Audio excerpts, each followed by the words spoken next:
Hey, good evening, everyone. John Henry Soto here. Welcome to JHS Interviews. He's back, ladies and gentlemen. David Doc Watson is back. Last time he was here, it was just so amazing. I was just like having such a great time talking to him. And I begged him, I said, "Cam, man, can you just come back again? We got to do it again." So it was about almost a month to the day that he was here, and he is back. So, ladies and gentlemen, please welcome Doc Watson. Da-da, there you are. You got the shades on and everything. Yeah, Nice, I'm trying nice. to get that little Hollywood look going. You got All it. You right. got it already. You created it. Okay. Now, before we get started, you guys got to give it up for John Henry Soto. Come on. Oh, come on. This dude is one of the hardest working men in show business. Every time I turn on YouTube, he got somebody else on. What do you do? 5, 6 days a week? Yeah, about Right? six See? days a week. Yeah, Come on. 6 days a Does week. anybody out there work 6 days a week? I don't think so. I appreciate that. Thank you. And I appreciate you for what you do. I Yeah, mean, you're exposing the masses to a lot of people that want to get a little bit of that inside story. So yeah. here Thank we you. are. Thank you. I really appreciate that. It means, it means a lot to me, and it's also such a educational experience for me to connect with so many beautiful people and Mhm, to be mhm. able to share their message with others. I think that's. I didn't realize this started out sort of like as a let me just interview some of my friends basically, Okay. and as it developed, I started realizing, oh, I might be able to get Doc Watson. What if I ask him and he says yes? Ah, It was, and so that's been the joy that I've been having. So thank you. I appreciate you saying that. So And I got to tell you, before you get to your questions, yeah, Carly's yeah, Burke, who's, famous I love actress her. out there in LA, I does a love her. lot of the same stuff you do.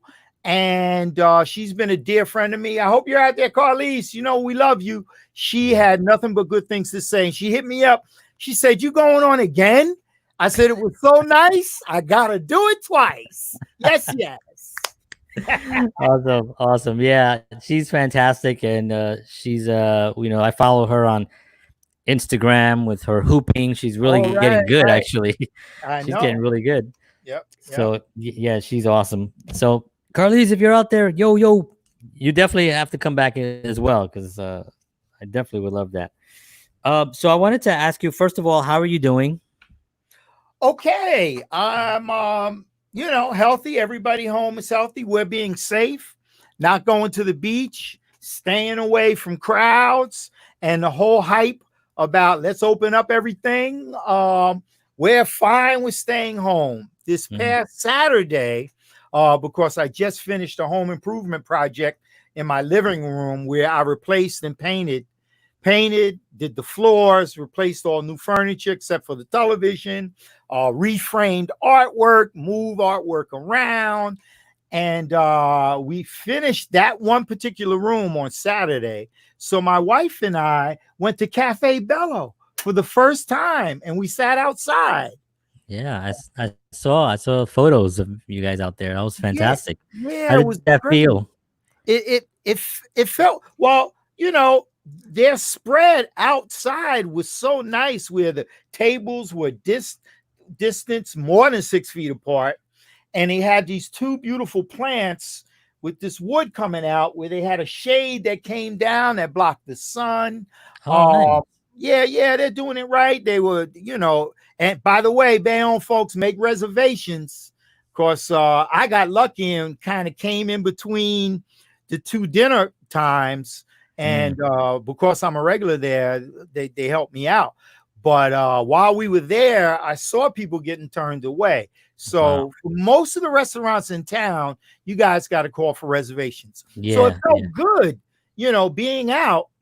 But I have to tell you, I live very close to Hudson County Park, and we walk there pretty regularly. And there's a lot of people not wearing masks, man. People feel I'm outside. I have a 6 feet thing going on. So, I don't really have to wear the mask. Um, but my wife and I are very diligent when it comes to masks. One of the reasons is, we lost two people on our block, and New Jersey, we have over 13,000 people gone from this. And you young guys out there, you can get it too. So, that's my Yeah, I know that's you my ain't talking to me. So. yeah, that's my story, John. Yeah. Folks need to do the right thing. Yeah, I Um, hear you. and people, you need to find projects and things so you don't shoot yourself in the head because you go batty Right. staying home so much. Right. I was just actually saying that about how one of the important things that artists need to kind of do is try to find an outlet, something that Mm-hmm. they can actually contribute to their art and maybe help someone else contribute to their art. And we all have to help each other because Yeah. I had a dancer here a couple of days ago on the show, and she was saying, she's still doing the workout, she's still training at home. Yeah. Are you keeping your chops up? I mean, I know you are because I see right there behind you chops. So Ah, but I'm gonna make you laugh. I haven't started doing a lot of streaming, but I did get my small home studio up and running using Logic about 3 weeks before this broke. So once I had to stay inside, I started learning more about it, and I started getting calls for people that needed saxophone on their records. So they started sending me their files.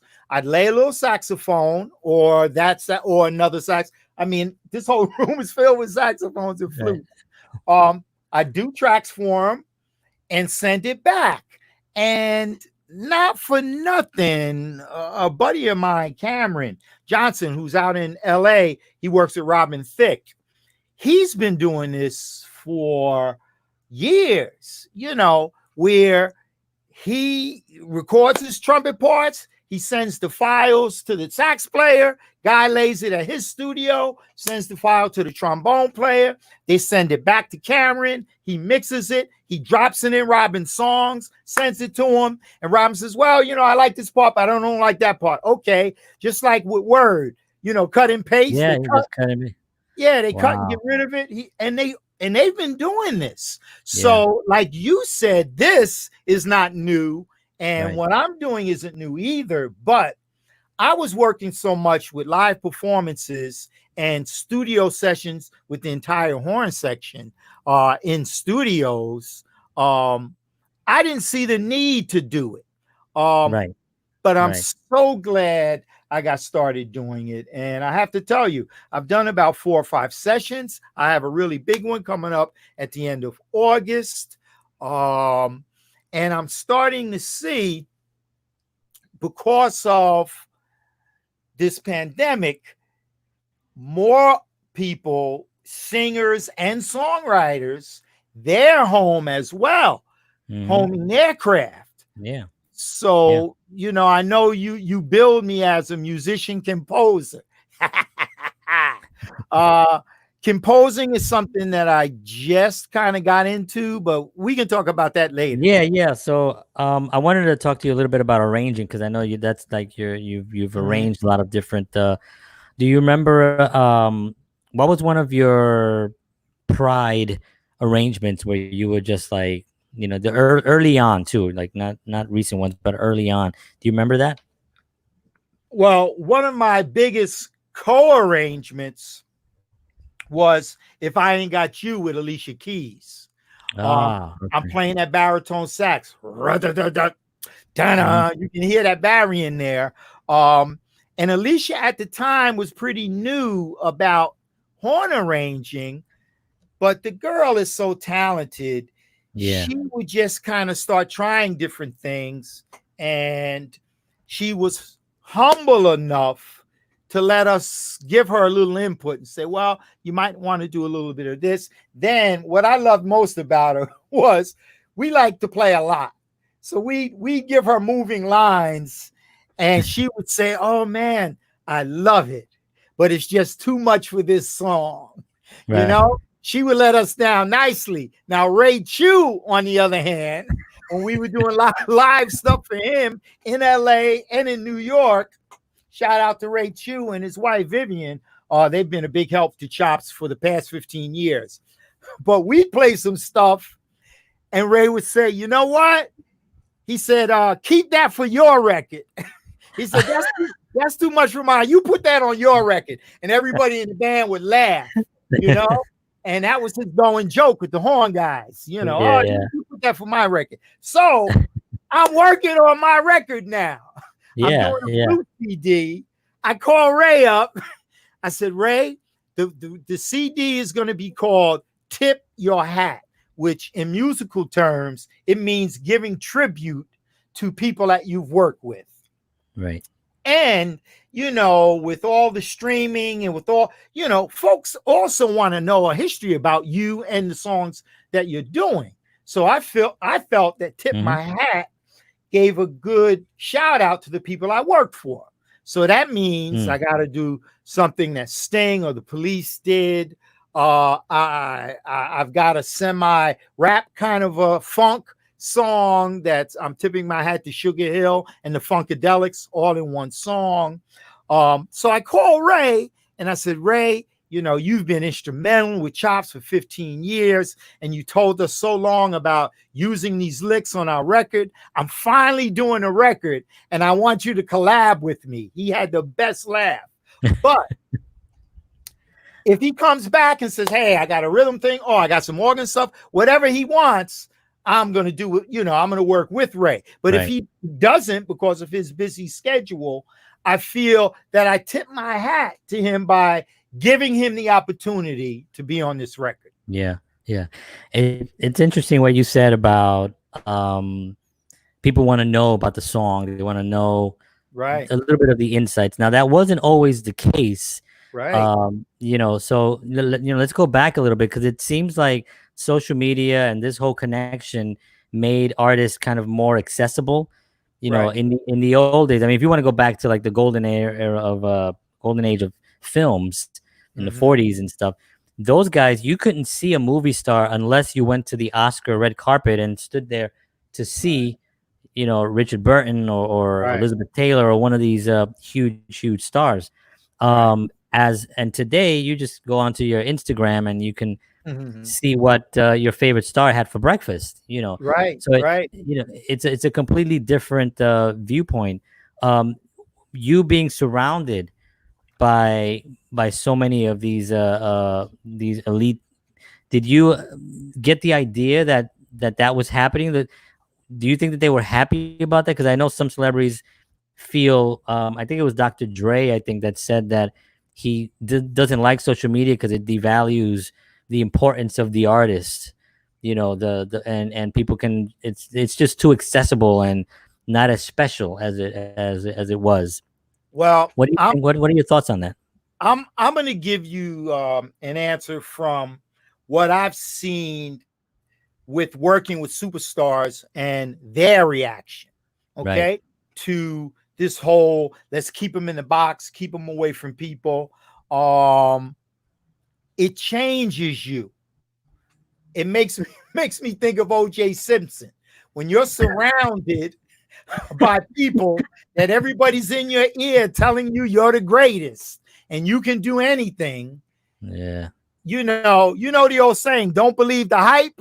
Yeah. Folks be buying into that hype. That is true. They do kind of start buying into it. Great Sting story. Because he was he is, don't say what, you know, the guy, he's just a smart guy. He's a reader. He used to be an English teacher. He tried to cut my hair one day on tour. I wish I would have let him, but the next day he didn't want to do it because I said no. But that's funny. One day, he wants to go to the mall. And I hear him talking to security, you know, get me a car. You know, I want to go to the mall. I forget what city we were in, Chicago, some big city. And so I said, Stingo, can I go with you? He said, Dave, come on. Yeah, sure. So we get in the car and we're chit-chatting about the gig coming up the next day. We had a day off and he wanted to go to the mall. Okay. So we hit the mall. John, we're not there 5 minutes, and the brother is swamped. It got so bad, he only had one security guy with him. They had to call the mall security, and whatever store he wanted to go in, they had to clear it out, closed the store off so he could go in. Oh And man. people are at the window looking through, and they're wondering, who the hell is that little black dude? He said, who's that guy with Stink? He must be somebody. Yeah. But Wow. I never went out with him again. I'm sorry to say. I mean, I go out to eat with him, you know, because that was a little more private. But I didn't go out with him again. And Alicia, she is a very personable person. She's easy to get along with, but she's kind of quiet. She doesn't like really big crowds, and she's a sweetheart. So if somebody comes up and starts a conversation, she'll stop and talk to him. Right. And the security are like, come on, you know, you can't stop here. Yeah. So she didn't get a chance to be the kind of person, you know, that she wanted to be, but because of the life. Quick funny story too about that. My niece turned 25. We're in LA and we're having a break outside the studio sitting in the sun. I walk over. I said, Alicia, today's my niece's 25th birthday. Would you mind saying happy birthday? I'm going to call her. Could you say happy birthday? That would make her year. She's a big fan. She said, okay. So I call her. Chris, I got somebody who wants to say happy birthday. I handed the phone. I thought girlfriend was going to say happy birthday, Crystal, and give me back the phone, right? Yeah. She gets into this long, drawn-out conversation. Well, what are you doing today? You at work? What you doing at work on your birthday? And they're going back and forth, and I'm standing there like this, like, just happy birthday, Alicia. But the kind of person she was, what she like, yeah. She wanted to interact. She wants to talk. She wanted to learn about people. She didn't want to be put into that box. Right. You know? Right. And the one thing I hated about fans, and I have to say I've done this too, fans will hunt you down, do backflips, say the nicest things to take a picture. Right? Microphone's is my star. You take the picture, click, whoosh, they're gone. You turn invisible from the time that they hold that camera up to take that picture. Once they have what they came for, 99% of them, they walk away from you like, you know, like you're a nobody. And it's like, you know, wow. And so I hope that kind of answers your question. Yeah, it completely does. And I think it's interesting. I think people get nervous when they're talking, when they see these celebrities, and they feel that the only thing they can actually even get from this person is a photo, you know. And I think on both sides, there's an unnatural thing on both sides. You know, here's someone who's extremely famous, that everyone knows, and here's someone who's not famous at all, right? So you have two extremes coming together for a split second. You know, what interaction can they possibly have? You know, unfortunately, the person that's like Alicia, she wants to communicate, she wants to engage, but this person is probably just wants a photo because she knows that that's all she's ever going to get from Alicia, and then she's on her way. And I think I've seen it happen. I know exactly what you're talking about. Right. I've seen it happen many times. I saw Al Pacino. He was doing a play on Broadway. And I was just walking by and I saw a big crowd in front of the theater. It was China Doll or China. It was China something it's called. Okay. And I had my camera with me. So I said, oh, man. So I hopped on and I stopped. I took out my camera. I hooked it all up, put it on. And I got to instead of going where everyone was, I went onto the street and I went over the hood of the car and he came out. And I was like, all right. You know, I kind of a dork. But I was like, all right, Al, you know, and he looked right at me and I got a beautiful photo of him just smiling over. But what I was seeing was exactly what you're saying. People were just like hounding him. Can you just go, you know, and they were just trying to get like just a little piece of what he is. But, you know, I think it's they love that energy. You know what I mean? When someone can produce something so great, you know, they want to be a part of it. And that's one way that they can be a part of it, you know. Well, the other side of it is now that artists are more accessible. I love what Alicia's doing with Instagram. Yeah. You know, she does these nice talks. I mean, Yeah. obviously, she talks about, you know, a lot of racial stuff that's going on, which everybody's doing, which Mm-hmm. they should be. Mm-hmm. Um, but she also talks about, well, you know, I was meditating today, and this was my thought. Um, Yeah. and you know, one of my cousins does that on Instagram as well, where she does a Saturday thing, she does a Monday minute, a mind shift, you Right. know, Yeah. Yeah. and um, a lot of her stuff comes from the scripture, um, but you know, Yeah. people have an outlet to be very helpful for Right. other folk that, you know, that don't have that outlet. Yeah, I was actually going to say an outlet even for celebrities, because Yeah, now Alicia is able to get that communication out that she wasn't before, you know. So right, now I think it helps both ways. I personally think it's great for if it's used correctly. It can be right, damaging if it's like anything, I suppose, right? right, right. Um, so let's talk a little bit about I got a two-part question for you. So the first Okay. one is, who inspired you when you who inspired you when you were young musically, Uh-huh. and who inspires you today musically? Oh, okay. Well, the first one's real easy, um, because my father plays saxophone. Oh, wow. And when I was living in Jersey City with my father and mother, one between the ages of 0 to 5, Mm. um, my dad did a lot of traveling. He, you know, he was on the road with a band, the Four Clefs, and different, you know, playing jazz stuff. He had the processed hair and a white shirt with the white tie. You know, he was pretty slick looking dude. Yeah. Um, but when he came home, he would practice and he'd take his horn out and he would stand in the corner so he could get a little bounce back from the corner. And I would sit on the couch and just listen to him play. And while he was playing, I was looking at the case that was open, which had this beautiful red felt, Yeah. velvety kind of thing. It almost looked a little like a coffin. But, you know, I knew that's where the horn went.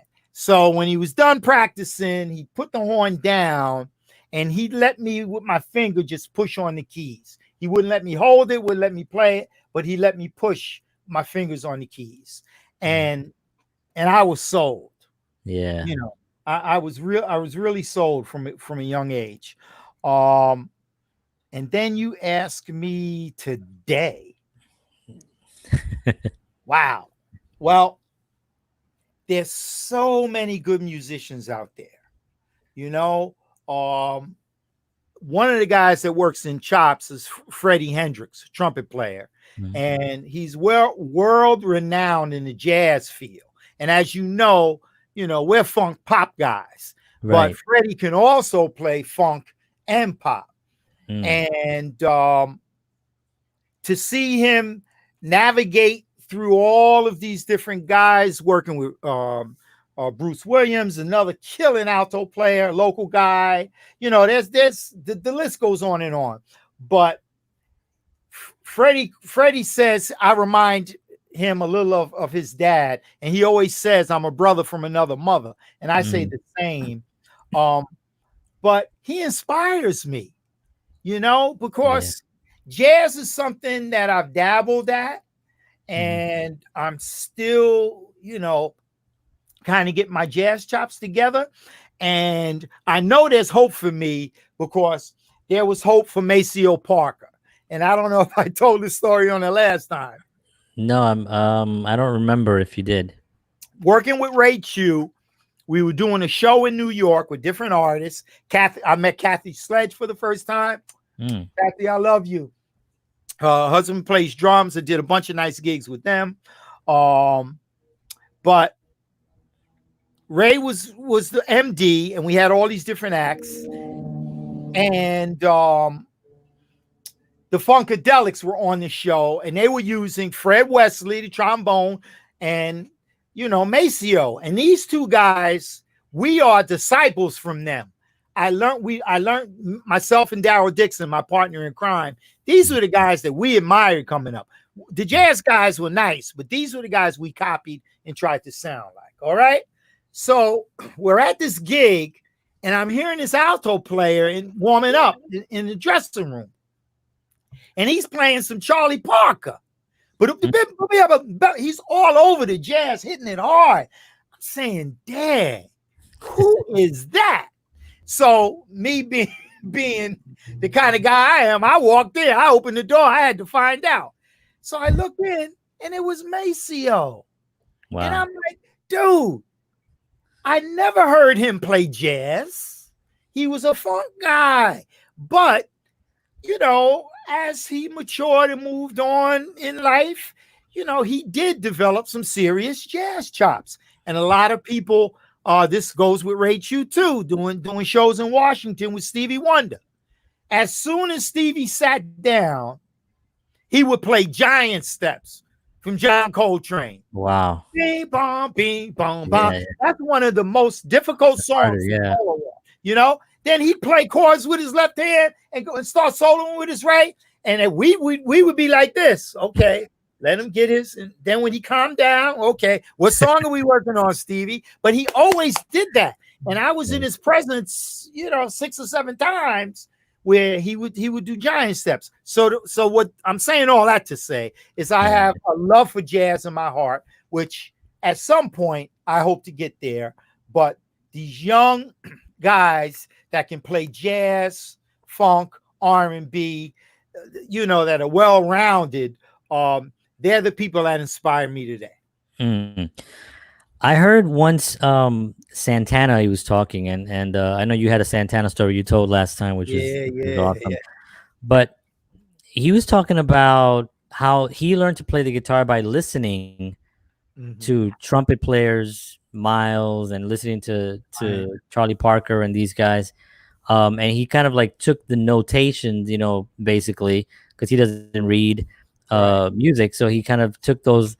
Did you ever like start playing and hear a singer, like, you know, their phrasing of a singer and think, oh, that's a really cool phrasing, and try to see if you can actually emulate it? And does that inspire too, like some actual singer's voice? Yeah. I mean, a lot of artists. I mean, I read in John Coltrane's book that he used to copy violin music because he wanted to learn how to play very high. And the tenor saxophone didn't go high without alternate fingerings and stuff. So he learned the altissimo register through violin music. But I'm trying to talk to Tay because there's a gospel girl. And we spoke about this, the picture that was in the Daily News. It was a tribute to Stevie, and Chick Corea was on the show. Oh, yes. Yeah. Man. Why can't I think of Yolanda Adams? Oh, okay, yeah. Yolanda Adams is a gospel artist, but if you listen at her phrasing, she sounds like a horn player. Wow. You know, just the way she phrases. So her and Hathaway, what's her first name? Oh man, I hope she's not watching. She'll kill me. But those are my two favorite singers. Yeah. You know, that have records out. There are people that work with Ray that sang background that don't have a record out that are better than any singer you've ever heard on record. I mean, these background girls, bring tears to your eyes. So, as you know, John, there's a lot of talent out there. Oh yeah, that doesn't get to the studio, or they choose not to. That's not the life that they want. Right. I think Sting. There was a documentary that Sting did about I don't remember the documentary. I know it's out there, and it was about one of his background singers that he just reveres as like one of the greatest that ever lived. And he was saying how he can't even believe that she sings for him, you know. You know, and so these guys are they're amazing. I did see Joe Baramasa in concert, and he had his background, and they were just incredible. I mean, just you're right. And there is so much talent, and that's why I love doing this, because you really get to see somebody and you're like, whoa, you do that? You know, like Right, you can do right. that at that level. You know, it's so impressive to me. Well, You my said thing, something. I got to tell you, John, my thing Yeah. about living in Bayonne Hmm. is um, a lot of my good friends will say, Dave, you know, you're like Bayonne's best kept secret. You know, Right. people That don't really know all of the stuff that you've done, all the records you played on, all the touring, you well know, all that the yeah. stars that you met, because you're just another regular Bayonne guy. That's how You you were know? introduced to me. Somebody who told me goes, Doc Watson. And I was like, oh yeah, and who's Doc Watson? And they started telling me, and I was like, oh my god, it was like unbelievable. You live in Bayonne. It's like incredible, you know. But it's great that you're here because it really does show that you can do it at the highest level the highest level, and you can just live wherever you want to live. You know what I mean? Yeah, It's yeah, not a where you live. It's where where you lay your head and where you're happy. right, So that's right. awesome. Let's talk a little bit about your new record, because I know Okay. you were you have I think you said you have 3 tracks Yep. completed. I have Okay. 3 tracks that are just about done. I want to do an EPK, so I need 5 tracks done. Now, a gentleman by the name of J.D. Blair, who was Shania Twain's drummer for many tours, and he worked with Victor Wooten. He lives in the outskirts of Nashville, and he, when he left Shania about 5 years ago, he did what I'm doing now. He did this 5 years ago. He put a studio in his attic and he started learning. And then he started turning out songs and putting out records. And he got to the point where he wanted some horns, a certain kind of horn vibe. And he knew of Chops because we had bumped into him on the road when we were traveling with Alicia. Um, real sweetheart of a guy. And we started doing some horn arrangements for some of his records that are about to drop in the next couple of weeks. Oh Uh, wow. so we started this long, different conversations. Some of them religious because he's a devout Christian, and I like to talk about Christianity with the right person. So he and I would get into these conversations, and then I would always turn it back to music. Say, man, I love the last song we did. Man, could you write a tune for me? So he texted me and said, what tempo? He wanted a tempo. So I sent him the tempo, 120. There's the tempo. And so 2 days later, I kid you not, he sends me back this groove that's hitting really hard. I'm like, dude. I said, yeah, but we got to modulate. Modulate means go higher or lower. We had to, change up some things. And he and I talked back and forth until we got the rhythm section where we wanted it. And then I started writing the horn parts. I wrote a horn arrangement, and then my buddy Daryl, the founder of Chops, he wrote a horn arrangement. So we combined a bit of the two. Freddie Hendrix laid a sweet trumpet solo, which I transcribed. I learned it on flute. Nice. And I'm thinking about recording it, his solo with him. So when you hear the record, you'll hear like this duet. And Nice. you're going to be like, wow. Who came up with that? Was it the chicken or the egg? Was it Freddie or was it Dave? I'm telling you now, it was Freddie. Right. And he played some really nice jazz stuff.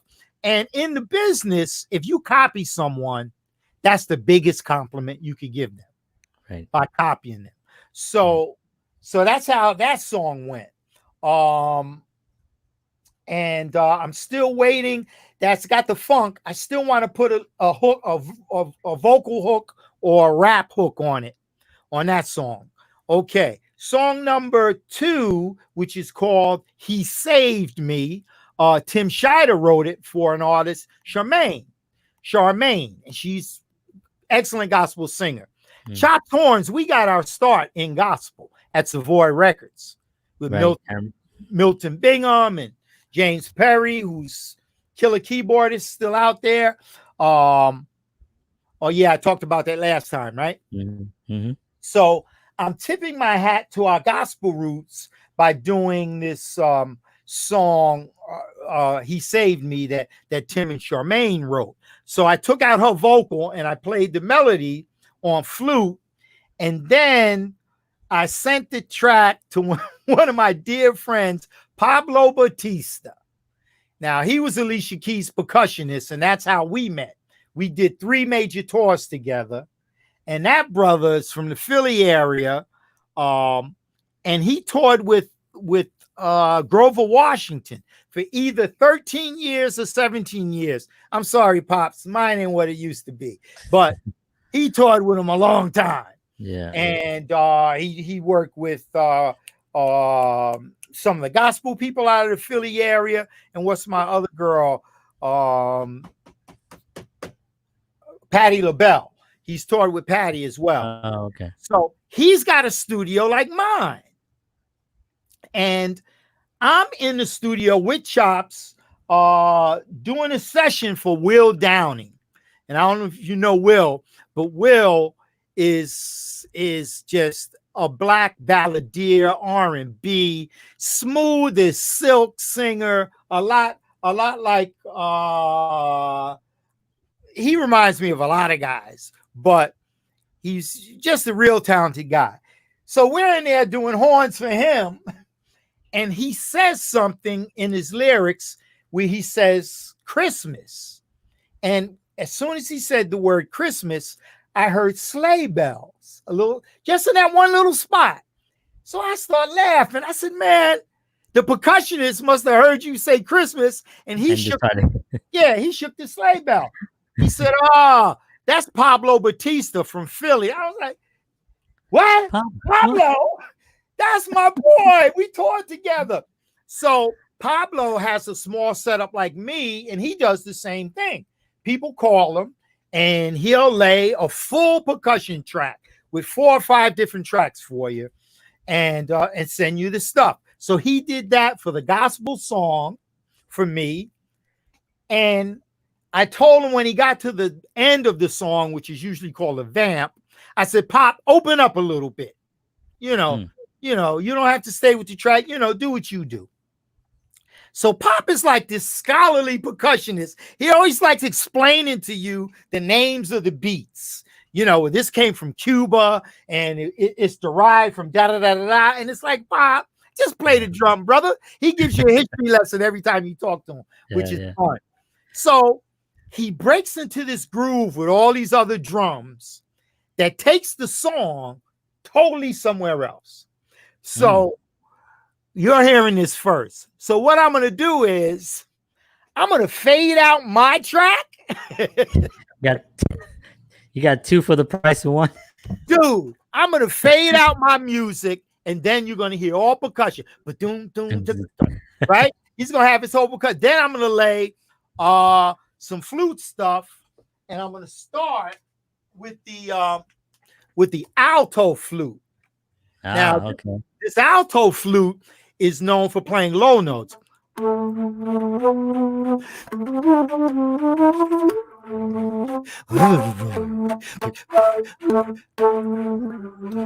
know that was a poor example, but no, it sounds good. Well, to you, but the other flute players out there like, man, too much air in this sound. But the alto flute plays all the low stuff. So I'm going to overdub some alto flutes to get like a little bass thing. And then, I'm going to you said 2 for 1. Now, 2 for 1, yeah. All right. So that's the second song. The third song is called Marvin Stay. And that's the one I let you hear. It had a different name at the time. It's a brand new day. Yeah. That's the one that you sent me. Yeah, the gentleman that wrote the song, Alfred Adams from 44th Street. Yeah, he lived on 44th Really? Street. Yeah. Yep. We called him Skip when he went to school. Great piano player. His mother's been an activist all of her life, and she's got to be in her 90s. He wrote the song. I sent the song to another producer, musician friend of mine in Jersey City, Hubert Eves IV. He plays drums, bass, and he's got a Logic setup. And him and JD, they know a lot more about it than I do. But they're bringing me along. They're holding my hand. Yeah. Like when you're walking with daddy's holds on. Yeah, they're pulling me along. But these dudes are jerking me to help me learn quick. Yeah. But that's another story. Right. So Hubert heard the Skip song and he took out a lot of stuff. He put his own bass and drums and he produced it. And when he produced it, it started sounding like a Marvin Gaye thing. And that's where I came up with the hook, Marvin Stay. Now, a singer that I work with in a wedding band, which he might be listening tonight, Ron Anthony. Yo, Ron, he lives in Jersey City as well. He laid some vocals for me, and Leroy Emmanuel from LMT in Canada, he laid some vocals for me. And get this, Leroy worked with Marvin Gaye. He's done some guitar stuff because Leroy, I think he might be 70 or something, and he grew up in Detroit with Marvin. Yeah. So he played on some of his stuff. Wow. So I've got my vocals covered, and as you know, I never worked with Marvin Gaye. Now, those of you that are listening, I did say I was tipping my hat to artists that I worked with. This is true, but I'm tipping my hat to Motown. Okay, the influence Motown had on the world, not just this country. Man. And incredible. Out of their influence, Marvin Gaye was my favorite artist out of all of them. I'm sorry, Stevie, but Marvin was the dude. I mean, come on. Everybody's going to have their favorite. So Marvin was mine. And Ron wrote a nice little vocal hook about, because I told him it was Marvin Stay. And he was like, Marvin, sorry you had to go away. I'm writing this song. I wish you could have stayed, and it's just one little vocal hook that pulls it in. So those are the three songs. We've got a funkish, we've got a religious gospel, and we've got a tribute to Motown. Now the other two are going to be a bit of a problem because I'm so torn with so much stuff to do. I got to do Alicia, I got to do Sting. I got friends of mine sending me songs, So you got some work to do. I'm trying to figure out what you're gonna do. Yeah, but I do want to get these three totally finished so I can start putting them out one at a time. And while I'm working on the other two, then once 5 are done, then I'll put out an EPK. Yeah, that's awesome. That's exciting. I want to just take a few. People are just mentioning a great show, John. David is an amazing musician. Yep. All right, Frank. Okay, thanks, Frank. All right, this is I think Carolyn from Bayonne Yoga. She's saying, "Oh, I'm sorry, I haven't seen you in a long time." Saying, hi, Doc. We miss ya. Yeah, I know. My back misses you too because it hasn't been the same since I left. Well, actually, let's talk a little bit about. Can I say one thing? Is my girlfriend from Newark there, Tyler? She's 10 years old. She was an ex-student of mine, and I love her to death. Is her right here? She's saying hi, Tyler. Yeah, there she is. Hi, right. Tyler. I have an Alicia Keys poster that's framed that I wanted to give you. You might want to give to your sister for her birthday because I changed up my artwork. And John, I got a bunch of t-shirts, man. I gave away 2 bags already, but really? I'd like to show you some that came from all parts of the world that I haven't really worn too much. And I don't know if you're that kind of guy, but I'm always wearing t-shirts. I'll present it on the show. Are you there? Are you breaking up a little bit? Oh, there you are. All right. The question was about? You're breaking up a little bit, but I think it's you're clearing up. You there? Yeah, I hear you fine. You're okay. Oh, okay. Yeah, Yeah, I hear your you picture. okay. Yeah. Can you see me okay, or am I choppy? Yeah, no, everything's fine, perfect. Okay, okay, good. So you're fine now. Um, You were a little choppy, but you're back. okay. E- Everything's good. Did you say I was So black? I knew that already.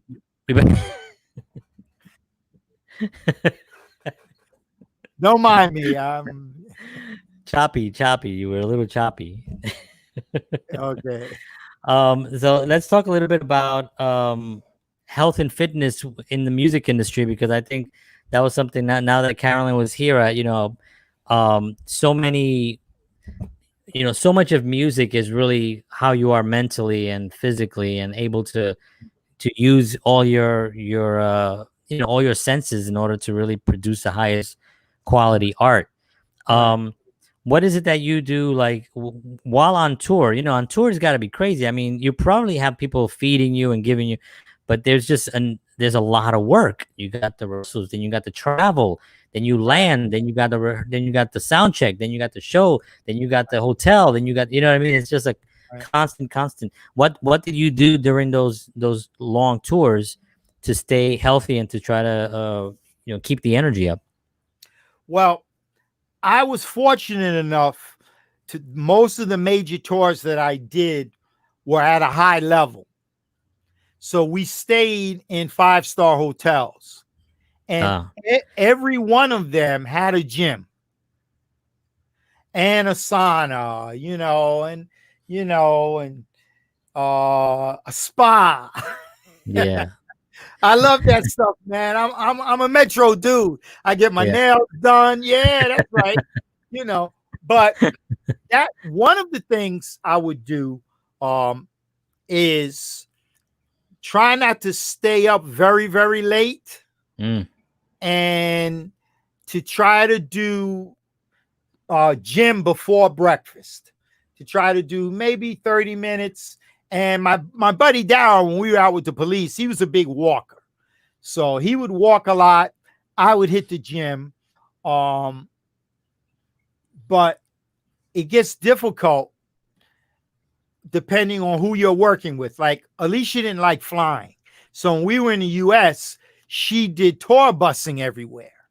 mm. So you get off the show, you're hyped up from the show, and you're usually hungry. So now you're back on the bus. The food that they bring you are sub sandwiches, pizza, Philly cheesesteak, Oh man, and a all banana. good stuff, but not good for you. Right, right. And a banana. It's like, come on, no vegetables, no. So, Yeah, you'd eat, and then, you're watching movies or you're sleeping to get to the next town. So it was difficult. yeah. Um, and I did develop some heartburn. And when I got off tour, I had to get it, taken care of. Oh Um, wow. and I can't speak for the younger guys now what they're doing on tour. Um, but when I was in my 20s, there was more drugs on tour, you know. Mm. But I think now, I mean, for a guy my age, that's not a part of my life that I need. So I stay away from that. Um, but I don't know what the younger guys are doing. But Yeah, I do know that is what destroys a lot of touring musicians. It's yeah, alcohol, marijuana, and cocaine. Those are the yeah, three main downfalls for a lot of people. yeah, I've been blessed enough and to be able to jump those hurdles and be okay. yeah, yeah. I think today there is a lot more information out there. I think there's a lot more. We're living in a more health conscious society, and I hope that touring musicians are doing better. I mean, you don't hear, you hear the big guys, some of the big, Right. unfortunately go down, but yeah. So that's very interesting. I think Carolyn is saying we need to get squeeze, get one of those juices. Well, Absolutely, you're my right, wife Carolyn. Yeah. My wife goes there every other day. She is so locked into to Squeezed that Really? when she calls her telephone number, they bill right to her credit card. Wow. You talk about connected. Yeah. She's definitely a loyal customer, without a doubt. And we But have Christopher Taylor. Hey, Chris, what's up? hey, Says, hey, David, Karen and I are looking forward to hearing you play live again. Stay safe. You too, John. Thank you. yeah, Appreciate you, Christopher and Karen. yeah. Thanks a lot. Hopefully we see He, everybody soon. he's a great photographer, by the way. He is, yeah, and so is Yeah, Karen. yep, Yeah, yep. they're both Karen took phenomenal. some of my promo shots that I'm still using today. If you see any shot of me down by the Bayonne Bridge, Mm-hmm. Karen took that shot. Karen. Nice, Yep, nice. took that shot. And I knew her when she was in high school, and I was working at Bayonne. Oh, wow. So that's so how cool. far back we go. Yeah, That's yeah, great. yeah. Doc, tell me a little bit about education, because I know you had an amazing career. Still, you're still in it, with playing and also teaching as well. Mhm. And we talked a little bit about it last time. Do you think what's missing from the educational system in music?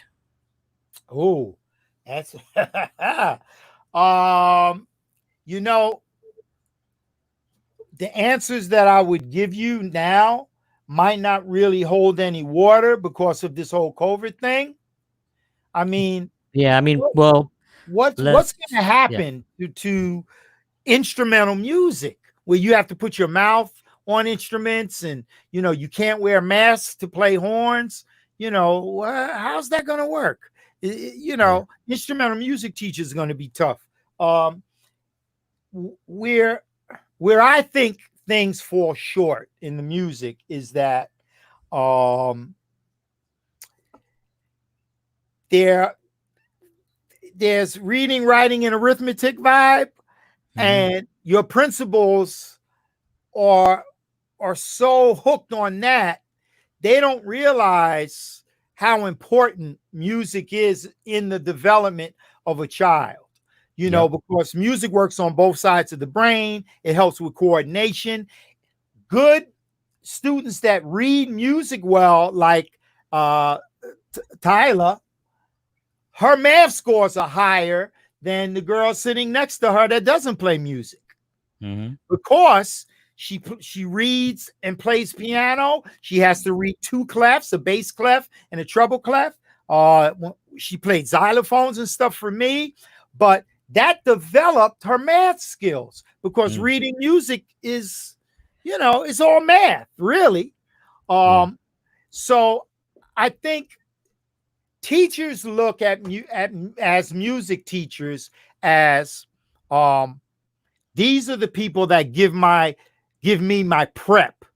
So I get to get rid of my class and I get my free time. And all they care about is prep. They're prep. They're not really thinking about where the kids are going, what they're doing. And that's a little sad. And on that note, it's gotten me to be a little bit more concerned about the education system here in Bayonne. And, I'm seriously considering getting involved in Bayonne politics, Bayonne education. A good sweetheart of mine, Edith, she just passed recently, and she was very involved in politics, and she used to always try to bring me to the chandelier for these different dinners. Oh, you need to meet this senator, you got to know this assemblyman. And I'm like, Edith, I'm leaving on tour next week. Why do I need to know these people? But she felt that was one of my callings, and so did my dad. He felt that was one of my callings. It was definitely one of his. So now that I'm retired and I'm not touring, dun, dun, dun, you better look out, Bayonne. Oh boy, nice. Because I'm coming, and I'm coming for you. But Yeah, I think I think one of the main things is music is looked at as a prep for the other teachers, and it's not taken seriously Right. by teachers or the administration. Now, there are some kids that happen to be musically inclined, that they wouldn't make it through school without music, and I was Right. one of those. I couldn't have made it through school. Every class, I'm sitting there looking at my watch. When did I get to band? When is Mm, band?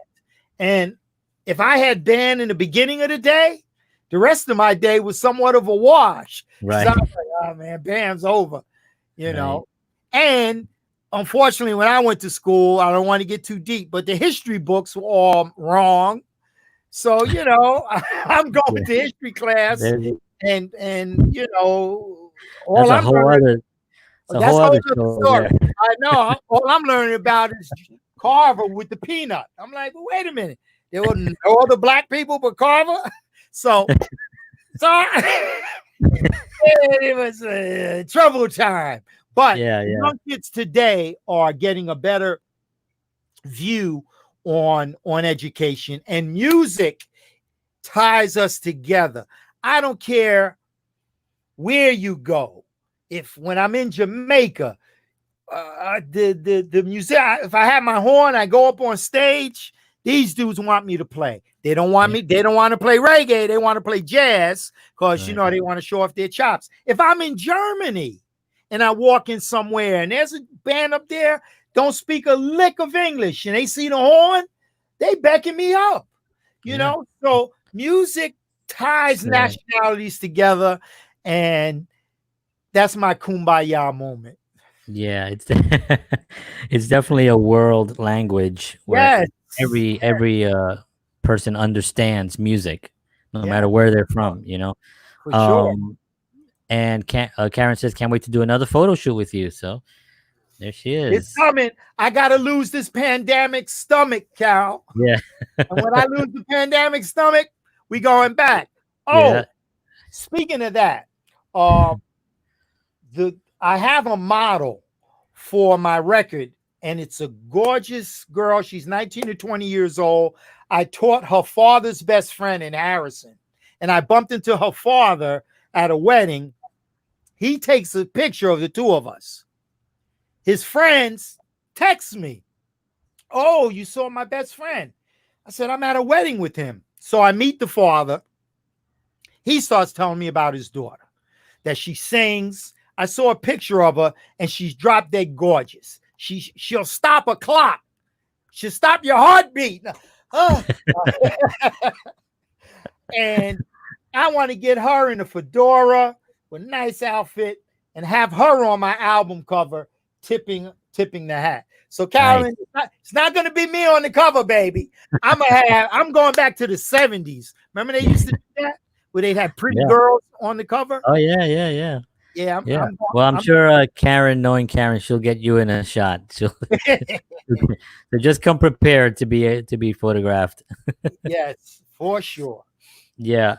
Doc, this is always a pleasure. I want to kind of wrap up a little bit just Okay. on what you know, post COVID. We're kind of heading into a very interesting time. The next 6 months, it's going to be really interesting with everything that's happening. But there's one thing that never changes, and that's the artist. The artist will always continue to create. It's our creative spirit that actually keeps the world moving forward. Everyone is home listening to music, watching films, watching artists doing their thing, and that's always going to be a constant. So, what suggestion do you give to anybody out there, any artists, especially an artist that like just kind of started gaining momentum? You know what I mean? Like they were just on a tour, and suddenly now everything stops.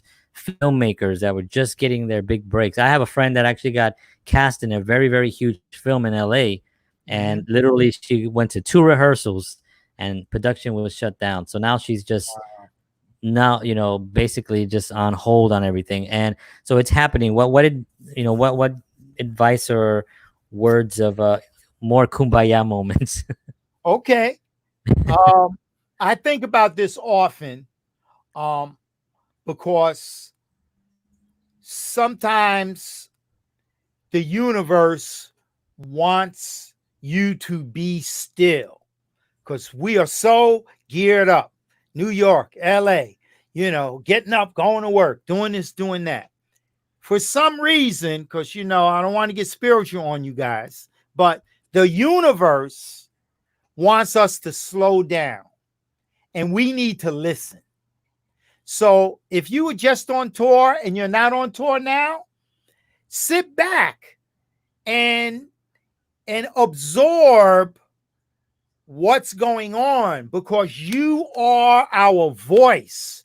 You are the ones that will write the songs that define what is going on, so that people that might be lost will have a better understanding through the lyrics of your song. You can help someone and you can help communities. And I kind of think that's the scene right now, is to use music to educate in many different ways. From the emotional to the spiritual, the racial, there's all ways that you can use music. And those of you that were just starting, realize that that's what happened. You just started. So what does that mean? You still have a middle and an end to come. So there's things to come ahead of you, and try to look at it in a positive way, more so than a negative one. I love it. I love it, Doc. Thank you so much for being here. As always, it's a pleasure. I feel like we can probably do another hour with you. So where you're going to be the my monthly guest. Thank you so much. I really appreciate you. And we will definitely do it again at some point for sure. Stay safe. I look forward to seeing your Instagrams and all the work that you're doing and everything. Keep me posted also on the songs. Right. Keep whatever help open. Yeah, whatever help you need on that end, I'm always here, definitely available. So thank you so much. Have a great night. Good night. Good night. Take care. Yes.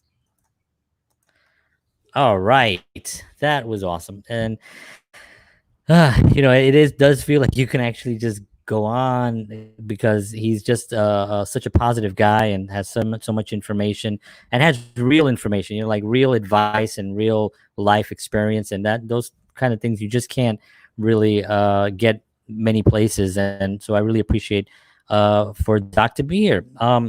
As always, if you enjoy these interviews, please subscribe to the channel, hit the little bell so you get a reminder every time that we go live and we get a video goes up. And also share it if you think that this video is going to help somebody.